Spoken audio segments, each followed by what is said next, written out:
I'm here in my studio with Storyteller, a small mosaic I made several months ago. It is unframed, about 10 inches by 7 inches. These nippers should give you a good visual reference of its size.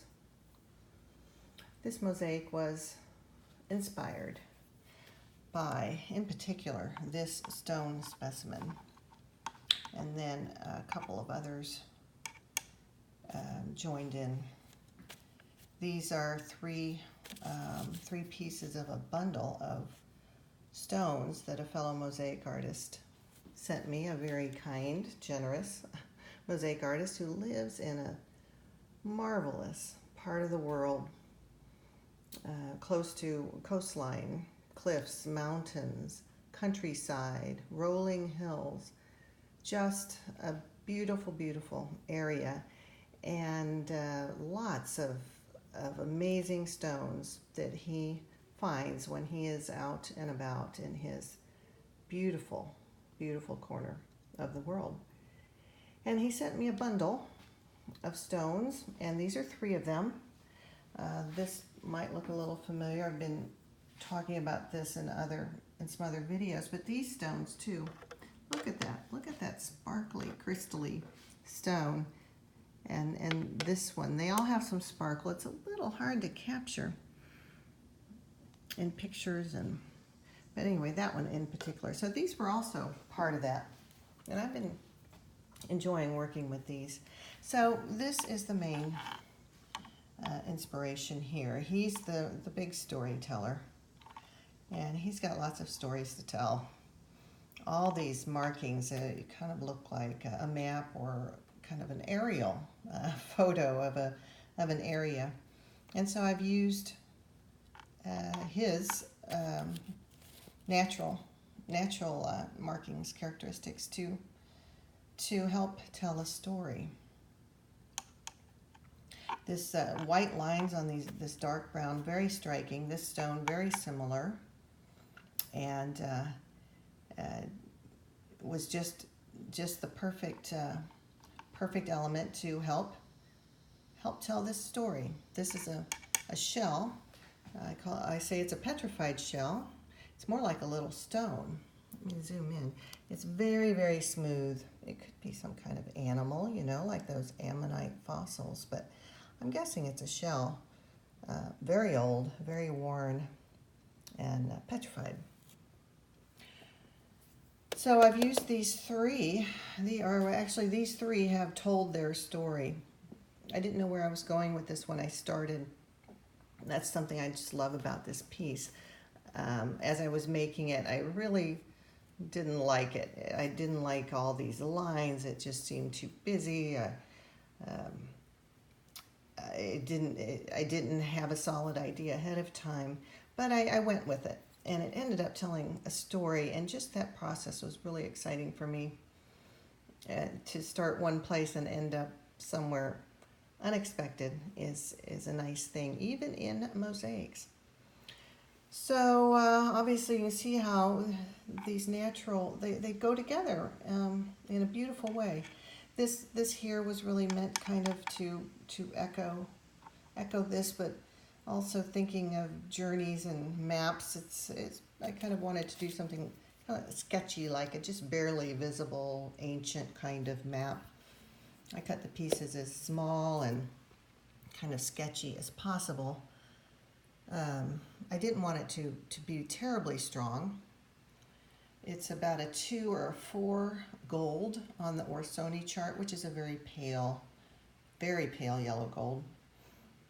It's showing up well in this light, but otherwise it doesn't really, I don't think it stands out too much.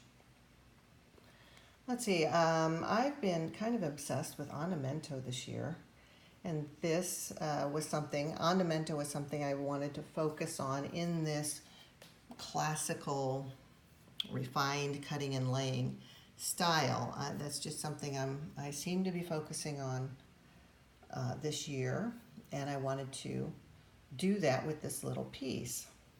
So I chose marble in 2 shades. And these are about a 1/4 inch square, some a little more rectangle, but about a 1/4 inch wide or less. And it's kind of a uniform width. So I needed to, I chose to spiral and then flare to give me the opportunity to refine this technique. Working with marble this small and that have to be cut pretty precisely in order to be placed so tightly together that that's a bit of a challenge. So I needed to use this technique called sdoppio, which is from 1 into 2, in order to increase the width of my lines so that I could achieve this pretty drastic flaring out here. So let's just say this is a 1/4 inch. Then I've divided into 2, and then as I go up, I increase the width of the pieces up to about a 1/4 inch. And that provided for I think some pretty graceful flaring. Overall, I'm happy with it. The challenge was just getting these pieces cut this size pretty precisely, and then the nightmare of it was to work around here to have those nice graceful lines stay nice and graceful as we went through this area. So this kind of emphasized this part of the story, this territory up here above this line. So that's one andamento I have, this spiral flaring. And then I was really happy with how this side of the spiral then just came into a little bit different territory, a different andamento, kind of curved, not really flaring. This was kind of a very solid anchoring type of line that I wanted to emphasize and honor, so I just went with a straight diagonal lines there. Another thing, I don't think I've ever done this kind of jagged edge before. So if you're thinking, well, let's just drop some pieces off, well, it wasn't that simple for me, but sometimes I do overthink things. Actually, I almost always overthink things. But it turned out okay. The hardest part was up here on this curve, how to get a kind of a natural looking jagged edge when we're on a curve, if you drop off a whole piece.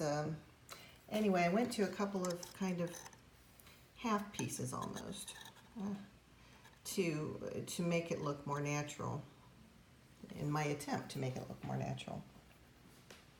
I'm really happy with this little mosaic as it turns out. I really had a lot of resistance to it as it was coming about, but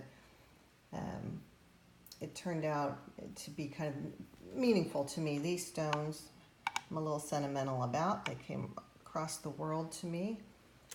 And the story that they have told, the story that unfolded, well, I think it's a nice story after all.